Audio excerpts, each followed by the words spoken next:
Now, I said there would be something for everyone in this, and yes, we've talked to Burton and explored the issue of long-form documentary filmmaking. But the technology changes have been so intense, so quick over the last few years, and opened up filmmaking to so many more people. So just as denominations and organizations are shutting down some of their professional documentary production companies and units, so the onset of being able to do short form or even use your iPhone to film things or edit off your PC at home has democratized filmmaking in one way and created a whole new area of short form programming to be reached and viewed no matter where you are. Seeing quality video on your mobile phone is one of the most exciting developments in my lifetime as a program maker.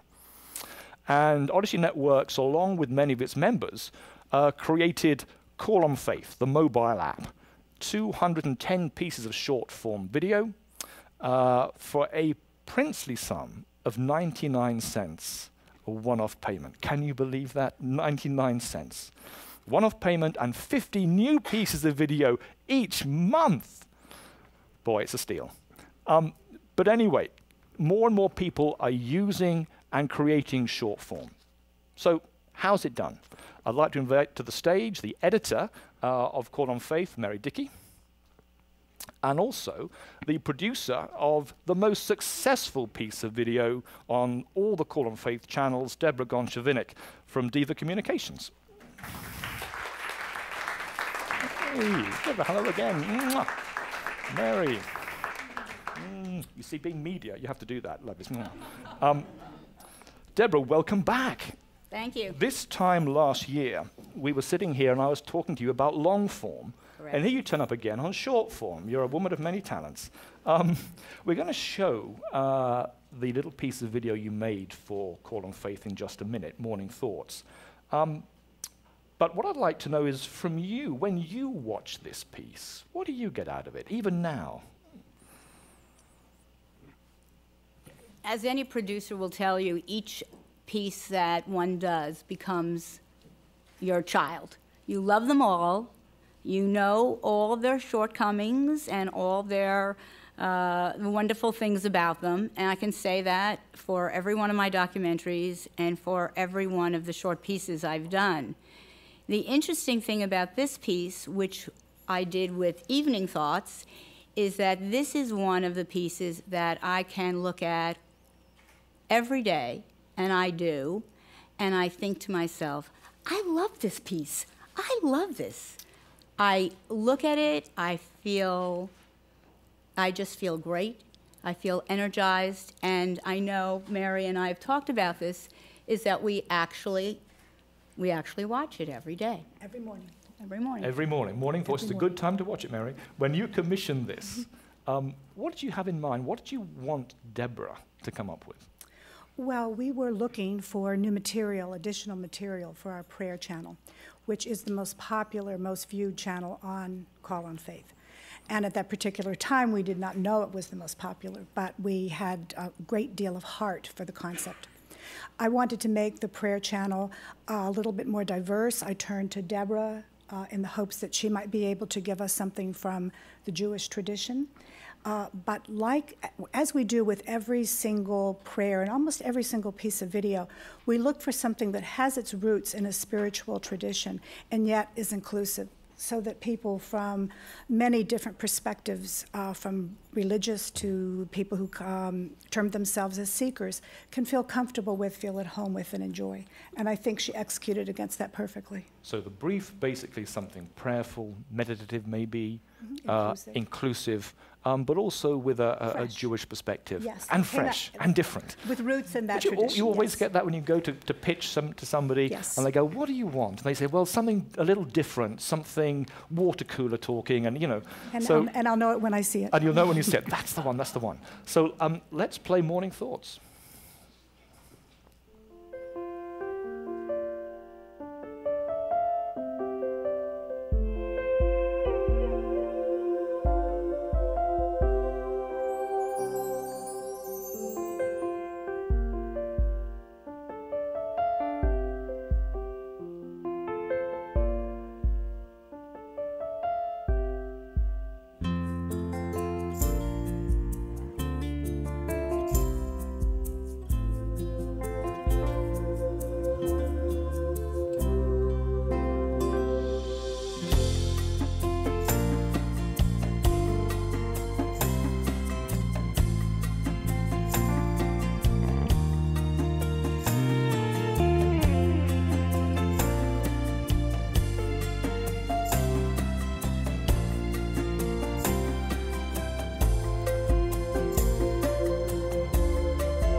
So you're all feeling relaxed.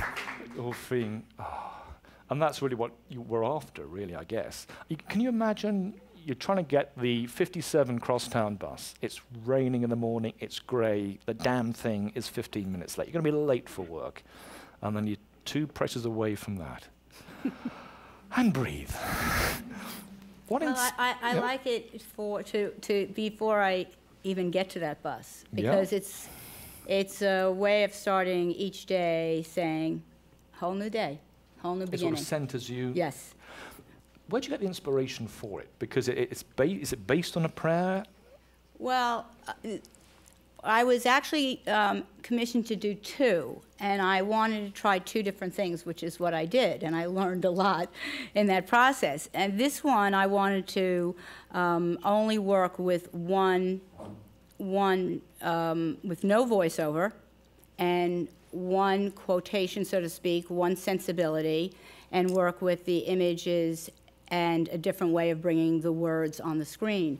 The evening, I tried something very different. I do have voiceover, and it's kind of a story, and I love the evening piece. However, in retrospect, is always 20/20, you know, hindsight, I don't know if I feel that I can watch the evening piece every single morning or as much, because I know the story already.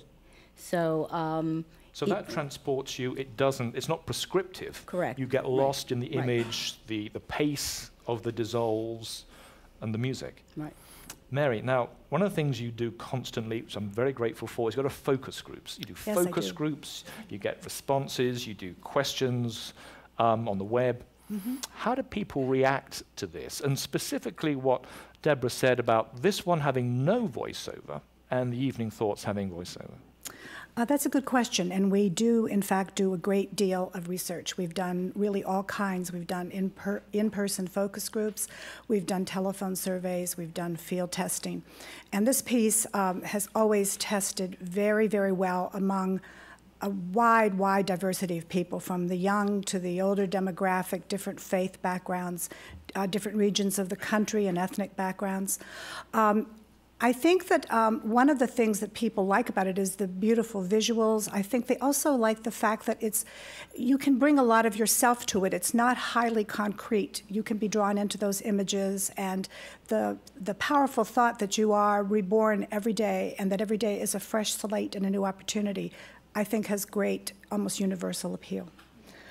I think also the fact that it is called Morning Thoughts, titling is very important on an app, because that's really the thing that people will use to decide whether to watch a video or not. And we know from our research that most app usage happens in the morning, and that people seek inspiration in the morning. So the fact that this piece very explicitly says Morning Thoughts, and I think the idea of thoughts is also very compelling to people, because it doesn't hammer home the idea of a prayer or something that you must do. It's very contemplative. So I think those are 2 things that, in addition to the content, help to make this so successful. Debra, tell me about how you went about making it. Basically, you've got a brief which says you've got about 1.5 to 2.5 minutes. And you've got a very small amount of money. And yet we've got to, yes, very small. And you've got to have wonderful, uplifting images. So I guess first out goes the idea of the helicopter shot. Absolutely. Yeah? That wasn't even a concept. So, well, it was an interesting challenge, because Odyssey basically let me come do whatever. So that's the good news and the bad news. You have the entire world to choose from, and there's a lot to choose from. Since I was doing 2 of them, I decided to have this kind of book and kind of thing, morning and the evening. The thing about doing short form pieces versus documentaries, which I also do a lot of, is that what they say about short things is true. Everything has to be perfect. You only have this little sliver of time, so even though there may be less shots, every one of them is looked at again and again and again. Each shot must count in short form. Absolutely. It's more like a commercial. If you make Absolutely. a commercial, every shot has to earn its place there, and I guess this is the same. Every shot, and they have to be in the right space and order. I spent a lot of time with Mary talking about the fact that the shots are not particularly specific. We didn't want to show, let's say, a woman with holding hands with a man, because that might, somebody watching that might think, oh, this isn't for me, I'm not involved in a relationship. So we didn't want to exclude, we wanted to be as inclusive, and so to posit the idea that anyone can be in here and doing this. But there's a balance between the beautiful shots and the shots with people in them, because if we don't have people, then it's way too removed. There may be people in the audience or people out on the web watching who are going to go, yeah, you know, a half-hour doc is far beyond me, but maybe I'll have a go at these shorts, but hey, I don't have much money, but are there picture libraries out there? Where did you go to get those images, and are they expensive? How does it work? Well, there are a lot of picture libraries out there. There are a lot of different, on the website, you just can put in any kind of search, and there are a lot of them, and they usually work, you can buy some stock photos per photo, or if you can, you would have a monthly subscription. These are from a number of places, but it uses Getty Images, which now started ThinkStock, and for a monthly or yearly subscription, you can get a certain amount of images per month. So just roughly what would that subscription be for a year, you know, for use just on the web, for example? About $2,700. And is there a limit to the number of images you can use? Well, each place is different. In the case of ThinkStock, they have kind of funky kind of stuff, which is a certain amount per day. So then what happens is that the days that you don't need anything, you feel compelled to go and look for things that maybe in your next lifetime you might need, so that you can be a little ahead of the game, because there's a limitation. I'm sure if you spent more money, you'd have less limitation, but there are limits. Okay, well, I've just got two more questions, one each. Mary, going general. I mentioned at the beginning that Call on Faith now has 18 channels. I think, 12 of them are member channels, about 12. How do those members find out how well their pieces are doing? If they've got, you know, a piece of video which is, you know, approaching what Debra's doing with hers. Well, there really are two ways. First of all, when we do focus groups and we have feedback, or we do surveys and we have feedback on the reaction of viewers to a piece, we share all of that information with the relevant channel holders. At the same time, we have a tracking system. We had one called Prio, and we have switched out of that, and we are entering a beta test with a new rating system called Pocket Share. And this is, it's kind of in a sense like a Nielsen rating. It's a method whereby an organization can monitor the number of views that you have for videos. So we know how many hits a video is getting on a monthly basis. We know what hits and the number of hits a channel is getting. We know how many videos are being favorited by people on Facebook or shared on Twitter. So we have a really very solid picture of performance, and we are happy to share that. As soon as we pass through this beta test, we'll be back online and sharing it with the channel holders. And finally, before we take questions, Debra, a question I always wanted to ask. I always say that short form and mobile means any time, any place, anywhere you can watch this. What's the most unusual place you've watched Morning Thoughts? I should have warned you about that question, shouldn't I? No, because I'm afraid my answer is really rather dull. I watch it in the morning, and just as you're getting up in the kitchen. Absolutely. Yeah. I don't have any lurid or, you know. Dang, I was hoping things for that. That you're going to, because that wouldn't be true. I watch in the morning. It really starts. I love the idea of just that whatever happened the day before and whatever faux pas, it's a new day. It's a new start. I was thinking, I was out in Sedona about 2 weeks ago, out in Arizona, and there's wonderful red rocks, and that would have been a perfect place, just sitting there with infinity stretching towards you, watching that. And did you? No. I should have done. Next time I'm going climbing there. Any questions? Do we have any questions from what we do? This is brilliant. Tweet is hashtag #OnTownHall2012, hashtag #OnTownHall2012, and the email townhall@odysseynetworks.org. Okay, what have we got here? What are some of the other highly rated videos on Call on Faith? Mary, 210 of them. What else is doing the business? Well, as I said before, the prayer channel is our most popular channel. And on that one, the second most popular to Debra's Morning Thoughts is a piece that Peter Panagore, sitting right there, produced for us. It is a rendition of St. Paul's letter of the 1 Corinthians, and it's got a lot of beautiful natural scenery, plus, as I said, voiceover reading the epistle passage. Evening Thoughts from Debra is also very popular on that channel, as is Desiderata, the very classic prayer, go quietly amid the noise and haste. I'm sure it's familiar to you.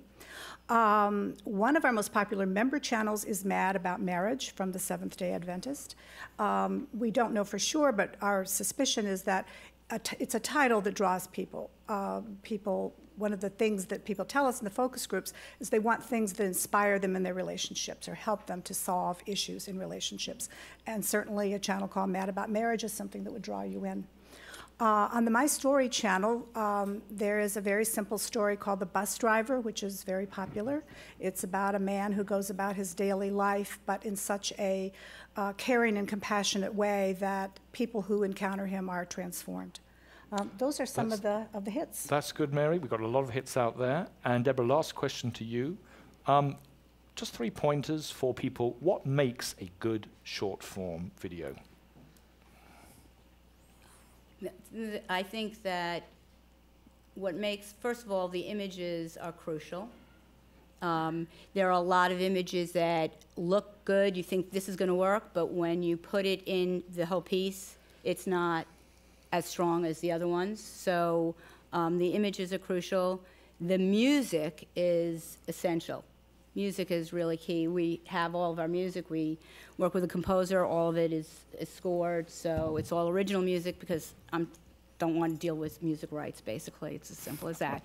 So that's the easiest way to do it. And I think that when there are some sort of graphic in the frame, I think that it costs more and it's harder to do, but trying to make the graphic elements more interesting than just having them on the frame.